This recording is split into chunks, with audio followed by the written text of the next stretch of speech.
wabarakatuh. Di sini kami akan mempresentasikan tentang menjelajahi batasan cloud, keamanan data, serverless, analitik, integrasi, DevOps, dan edge computing. Sebelumnya, perkenalkan, nama saya Alvin Pavlagustela. Saya Purwoko Ayuwiki. Saya Aprilia Putri. Oke, yang pertama di sini ada keamanan cloud computing, ancaman utama, yaitu prioritas utama dalam penggunaan cloud meliputi peretasan, kebocoran data, serangan DDoS, konfigurasi yang salah, akses yang tidak sah. Selanjutnya solusi dan kepatuhannya yaitu ada enkripsi data, ada autentikasi dan meterisasi, ada keamanan jaringan dan firewall, ada manajemen identifikasi dan akses. Untuk kepatuhan terhadap standar yaitu organisasi harus mematuhi standar keamanan dan privasi. Dan kedua yaitu penyediaan cloud besar memiliki sertifikasi yang real. Lalu selanjutnya ada penyimpanan basis data cloud. Yang pertama ada basis data, tulang punggung hampir setiap aplikasi. Yang kedua ada layanan basis data cloud, kemungkinan organisasi untuk menyimpan. Lalu yang terakhir ada menawarkan skalabilitas ketersediaan tinggi. Oke.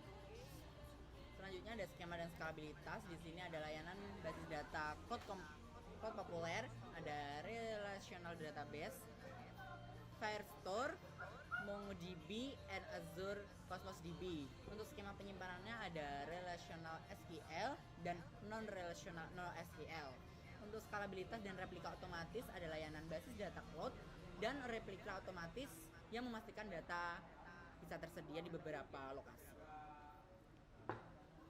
Selanjutnya ada fitur dan manfaatnya. Di sini fitur utamanya ada backup dan recovery otomatis, ada akses global dan manajemen patching. Untuk manfaatnya yaitu mengurangi beban operasional, ketersediaan tinggi dan efisiensi biaya. Selanjutnya ada definisi dan konsep.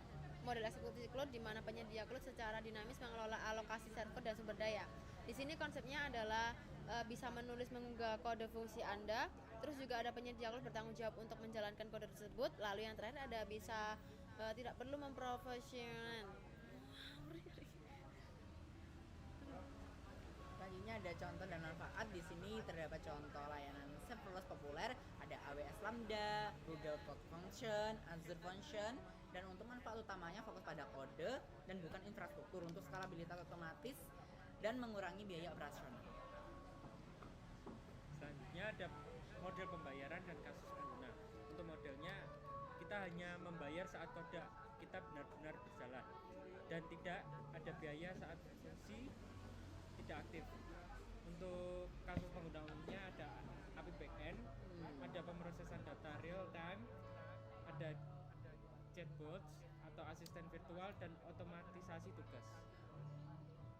Selanjutnya ada tantangan dan solusi.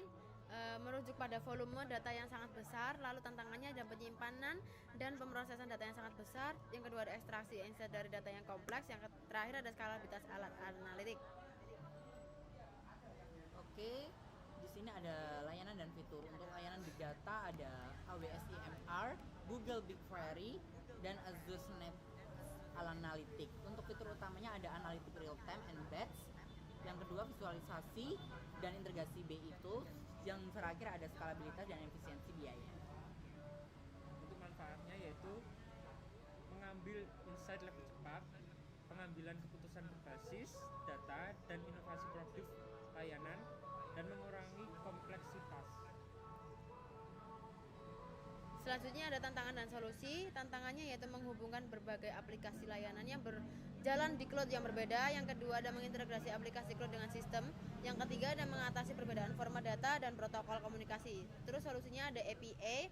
Yang kedua ada middleware. Yang ketiga ada layanan integrasi cloud. Setelah itu ada standar dan kompatibilitas. Standar terbuka dan protokol umumnya penggunaan standar seperti REST. Dan ini memastikan bahwa sistem yang berbeda dapat berbicara satu sama lain. Untuk integrasi sistem yang lama, bisa seringkali organisasi perlu menghubungkan aplikasi cloud baru dengan sistem legasi yang masih berjalan. Dan ini bisa melibatkan pengguna gateway, VPN, atau layanan integrasi khusus. Dan untuk hybrid multi-cloud compatibility-nya, ada desain arsitektur yang mendukung hybrid cloud dan bisa menggunakan beberapa penyedia. Untuk konsep dan tujuannya yaitu untuk DevOps, yaitu yang pertama singkatan dari Development Operation, adalah budaya, filosofi, dan praktik yang bertujuan untuk menyatukan tim pengembang dan operasi untuk meningkatkan kolaborasi. Untuk tujuannya ada mempercepat pengiriman software. Untuk CI dan CD untuk kepanjangannya yaitu Continuous Integration, yaitu praktik di mana pengembangan secara teratur. Untuk CD yaitu praktik untuk secara otomatis mengirimkan sesuatu perubahan kode yang telah diuji. Selanjutnya ada tools dan manfaat. Toolsnya yaitu Jenkins, yang kedua ada GitHub Action, yang ketiga ada GitLab CI/CD, yang keempat ada Azure DevOps, yang kelima ada Travis CI, Circle, CL, Bitbucket, Peopleins.